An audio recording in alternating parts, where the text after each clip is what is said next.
नेता इस बूढ़ा खाप में आंख के नहीं सवाल किए कि क्या समस्या है आपको, चाहे पक्ष का हो चाहे विपक्ष का हो। जो सत्ता में है वो भी नहीं पूछा, जो सत्ता में नहीं है वो भी नहीं पूछा। जेपीएससी का जेएसएससी का पेपर लीक हुआ तो क्या झारखंड के एक वर्ग का जाति का भविष्य बर्बाद हुआ कि पूरा झारखंड? जिस तरह से झारखंड में अभी लोकसभा चुनाव के बाद जो है विधानसभा चुनाव का तैयारी जो है तमाम पार्टियों में जोर शोर से चल रहा है। बीते दिनों हमने देखा कि बीजेपी का भी तमाम मंत्रियों द्वारा, पदाधिकारियों द्वारा इसका भी घोषणा कर दिया है कि किस तरह से विधानसभा चुनाव को फाइट करें और फाइट करने का अपने पक्ष में आए। आज हमारे बीच बिहारी दा हैं जो जेबीकेसेस में एक सक्रिय रूप से काम करने वाले और मांडू विधानसभा से आते हैं, और मांडू विधानसभा में जितने भी आंदोलन वगैरह होते हैं उस आंदोलन में ये सक्रिय रूप से अपना भूमिका निभाते हैं। जानने का प्रयास करेंगे कि जेबीकेसेस ने जो 8 लोकसभा सीट लड़ा था वो कहीं ना नाकामी का हार का सामना करना पड़ा, लेकिन विधानसभा में क्या कुछ रणनीति के साथ उतरेंगे, इस चीज़ों को जानने का प्रयास करेंगे। बिहारी दा सबसे पहले जोहार दा, आपका चैनल को भी जोहार, आपके व्यूअर्स को भी जोहार। क्या लगता है लोकसभा में तो आप लोग बड़े बड़े मंचों से ये कह रहे थे कि हम लोग लोकसभा में अपने कब्जे में 2-3 सीट को हासिल कर लेंगे, लेकिन ऐसा कुछ हुआ नहीं। बाकी रहा कि अभी विधानसभा चुनाव बेहद नज़दीक है, कुछ 4-5 महीने को बाद विधानसभा चुनाव का भी जो है सरगर्मी स्टार्ट हो जाएगा। क्या लगता है किस तरह का तैयारी है आपके मांडू विधानसभा में? रहा बात दादा, आप लोकसभा चुनाव का बात बोले तो लोकसभा चुनाव में आप देखें कि हमारे प्रत्याशियों के साथ किस तरह का षड्यंत्र किया गया। नहीं तो रिजल्ट जो हमारे अनुकूल रहता, हमारे जो रिजल्ट जो थे बेहतर हैं, अभी भी बेहतर हैं, क्योंकि ये बिना पैसे बिना षड्यंत्र के वोट हैं। इसमें किसी तरह का ना लालच दिया गया वोटरों को, ना किसी तरह का। एक जो वोटर है ये अपने मन से वोट दिए, ये एक विचारधारा को वोट दिए और ये विचारधारा लोगों के घर तक पहुँचे।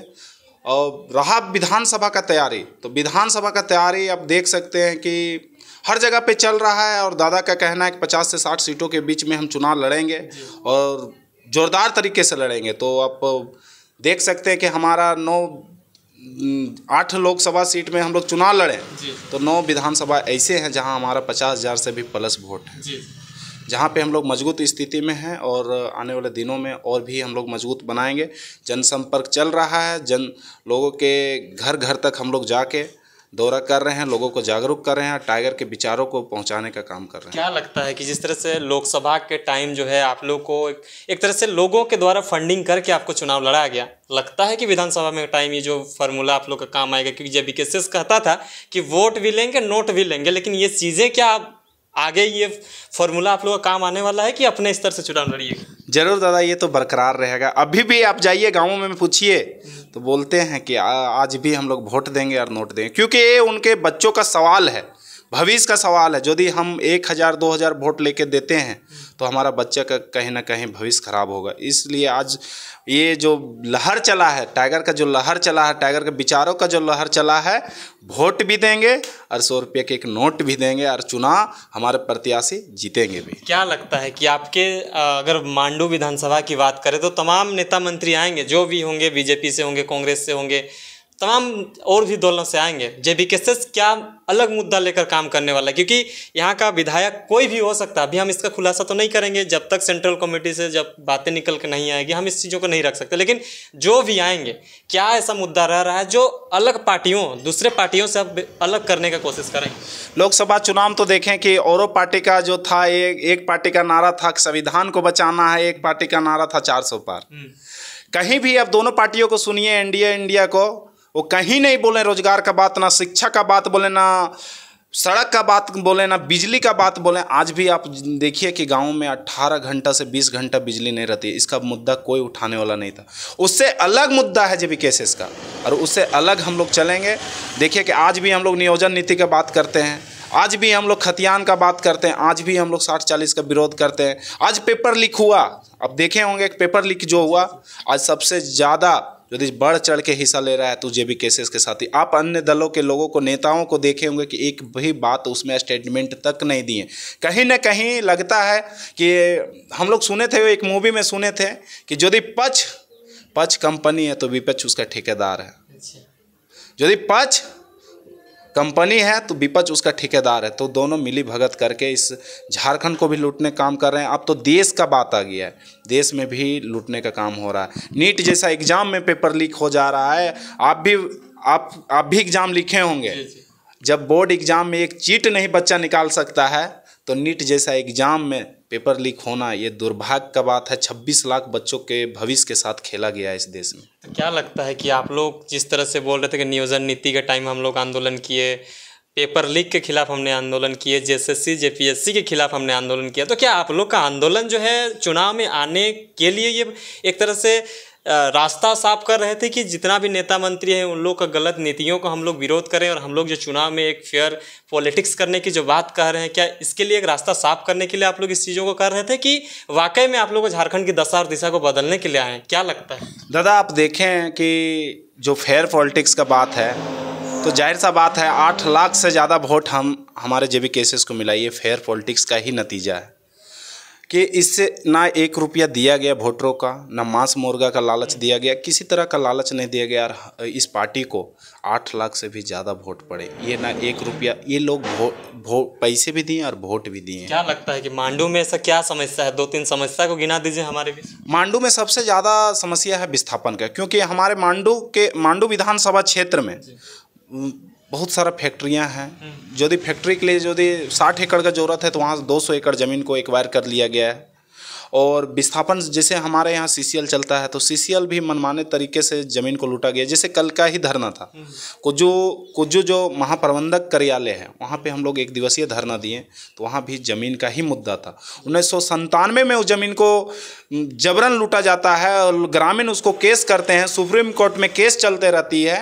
और यहाँ पे प्रशासन और सीसीएल मैनेजमेंट और यहाँ के कुछ लोकल नेता जो रहते हैं मिली भगत करके ग्रामीणों को डरा धमका करके और ज़मीनों को जबरन वहाँ से खनन किया जाता है। उसी का हम लोग मांग कर रहे थे कल कि भाई हमारे जो 680 एकड़ ज़मीन है उसको समतलीकरण करके आप हमें खेती बाड़ी के लिए पुनः वापस दीजिए। क्या कुछ बातें निकल के आई? उससे बातें निकल के आई कि अल्टीमेटम दिया गया है, टाइम भी लिया हुआ है मैनेजमेंट की, हम छानबीन करते हैं, सब कुछ करते हैं। यदि वो हमारे बातों पे नहीं चलती है तो लास्ट में हम लोग फाइनली तौर पे कार को पूरा ठप करा देंगे। क्या लगता है कि आप लोग लोकसभा चुनाव का नतीजा जो रहा झारखंड में सभी कोई को पता है, क्या वो नतीजा को देख के जब नेगेटिव व्यू पास हुआ, लगता है कि एकदम जीतने का कगार में थे लेकिन हार का सामना करना पड़ा, क्या विधानसभा में वो फैक्टर काम आएगा कि लोग सोचेंगे कि हम लोग इतना सीट लेके आएंगे? बहुत लोग कह भी रहे हैं कि हम लोग मुख्यमंत्री बनाएंगे जयराम महतो को। पॉसिबल है? लगता है कि लोकसभा चुनाव में जितना लोगों ने हमें साथ दिया था, क्या मांडू के वो लोग भी आप पे साथ देंगे? मांडू के लोग तो बदलाव करने के लिए एकदम ललक में हैं कि कब बदलाव हो। वो लोग चुनाव का इंतज़ार कर रहे हैं कि जल्द से जल्द चुनाव हो और यहाँ बदलाव हो, क्योंकि यहाँ 40 सालों से वंशवाद चल रहा है। एक ही खानदान से, एक ही घर से 40 सालों से वो कब्जा बैठा के बैठे हुए हैं। तो हम लोग उसको बदलाव करेंगे ही। और युवा एक तरफ मुड़ गया है, युवा और आयु। अब जानते हैं कि जिधर हवा चलता है उधर रुख बदलता है, तो युवा भी जिधर चलता है, इसको उल्टा किया जाए तो आयु होता है। हवा की तरह ही युवा चल रहे हैं, जिधर युवा चलेंगे उसको बदल के ही रख देंगे। क्या आपके विधायक साहब ने ये सब 5 सालों के दरमियान नहीं काम किए जो आप लोग पॉलिटिक्स में आना चाह रहे हैं? विधायक जी तो 5 सालों में हम देखे भी नहीं हैं कि 5 सालों में जीत के कहाँ रहे हैं। ऐसा कुछ इस बार हम गए थे लोकसभा जो काउंटिंग जो रहता है, जहाँ पे रखा जाता है सारे बूथ को, वहाँ पे गए हुए थे। तो वहाँ पे एक झलक पाए विधायक जी को, ये इंडिया के प्रत्याशी हैं, अलायंस पार्टी के प्रत्याशी हैं। तो वहीं पे एक झलक देखे कि हमारे विधायक जी भी यहीं हैं। मतलब तो इस तरह का कोई घटनाक्रम सामने नहीं आया कि कोई अरे काम हुआ? दादा, आप बूढ़ा खाप का आंदोलन तो जान रहे हैं। बूढ़ा खाप का आंदोलन कितना उग्र आंदोलन रहा, जबकि वहाँ के ग्रामीण बूढ़ा खाप से लेकर राज्यपाल भवन तक पैदल मार्च किए, पर एक भी नेता इस बूढ़ा खाप में आके नहीं सवाल किए कि क्या समस्या है आपको, चाहे पक्ष का हो चाहे विपक्ष का हो। जो सत्ता में है वो भी नहीं पूछा, जो सत्ता में नहीं है वो भी नहीं पूछा, और जो सांसद हैं वो भी नहीं पूछा, जो अभी भी जो सांसद बने वो भी नहीं पूछा कि आपके ग्रामीण का क्या स्थिति है। इस फैक्ट्री की वजह से एक नीरज बाबू का भी मौत हो गया कैंसर में। 8 साल की उम्र में यदि कैंसर से मौत हो जाती है तो ये झारखंड में दुर्भाग्य की बात है। और ऐसे फैक्ट्रियों को चला रहे हैं तो ये भी दुर्भाग्य की बात है। सबसे पहला बात है को नगर निगम क्षेत्र में आता है, वैसा फैक्ट्री जहरीला फैक्ट्री रहने का अधिकार ही नहीं है। यहाँ के नेताओं को एक बार सोचना चाहिए। यदि जेबी केसेस आती है, जेबी केसेस मांडू विधानसभा में आती है तो इस पर पुरजोर विरोध होगा और उखाड़ फेंकने का भी काम चलेगा। अच्छा, विधानसभा चुनाव को लेकर क्या स्ट्रेटेजी तैयार कर रहे हैं आप लोग? देखिए, नज़दीक है, हम लोग दादा उतना एक्सपीरियंस है नहीं, फिर भी हम लोग डोर टू डोर जा रहे हैं, हर समाज से बात कर रहे हैं, हर वर्ग के लोगों से बात कर रहे हैं कि देखिए ये कोई जाति का बात नहीं है। आइए, ये झारखंड का बात है, झारखंड का जौनलत मुद्दा का बात है। क्या लगता है कि जो यूपीएससी और जेपीएससी का जेएसएससी का पेपर लीक हुआ तो क्या झारखंड के एक वर्ग का जाति का भविष्य बर्बाद हुआ कि पूरा झारखंड के बर्बाद हुआ? झारखंड का तो पूरा झारखंड के बर्बाद हुआ। तो वही विचारों को हम लोग ले रहे हैं, पहुंचा रहे हैं लोगों के साथ में कि दादा आप जागिए, झारखंडियत का बात हो रहा है। झारखंड में एक भी पेपर लीक करता है तो आपका बच्चा कहीं ना कहीं उससे प्रभावित तो हो रहा है। यदि आप अपने बच्चे को 7 साल 8 साल के लिए रांची में पढ़ा रहे हैं, बोकारो में पढ़ा रहे हैं, हजारीबाग में पढ़ा रहे हैं, तैयारी करवा रहे हैं, तो क्या आप अपने बच्चों के लिए एक बार रोड में आइए, वोट बदलाव कीजिए, एक बार अपने वोट ऐसा जगह पे दीजिए जो आपके बच्चों के लिए रूपरेखा तैयार कर दे। क्या लगता है कि जिस मुद्दों के साथ आप लोग इस पार्टी को गठन किए, समिति का गठन किए, वो मुद्दा रहेगा 1932 का खतियान आप लोग विधानसभा में? 1932 भी रहेगा, नियोजन नीति भी रहेगा, स्थानीय नीति भी रहेगा, 60-40 भी रहेगा, ये खनन नीति भी रहेगा। सारे मुद्दे हमारे पास जो है वो सारे मुद्दे बरकरार रहेंगे। और हमारे जो सुप्रीमो है टाइगर जयराम महतो, वो बोलते हैं कि मरना पसंद है पर अपने नीतियों से बदलना पसंद नहीं है। बहुत बहुत धन्यवाद। तमाम चीज़ों की जानकारी हमने बिहारी दास से ले ली है। बकायदा जो चीज़ें निकल के आएंगी विधानसभा चुनाव के पहले जो है किसके पक्ष में जाता है कि कोई टिकट का जो साफ बातें निकल के आएगी वो सेंट्रल कमेटी से डिसाइड करेंगे। जो भी चीज़ें हैं, हमने जो भी चीज़ों को मुद्दों को रखने की कोशिश की है आपके साथ रख दिए। बने रहें, देखते रहिए जोहार, नमस्कार।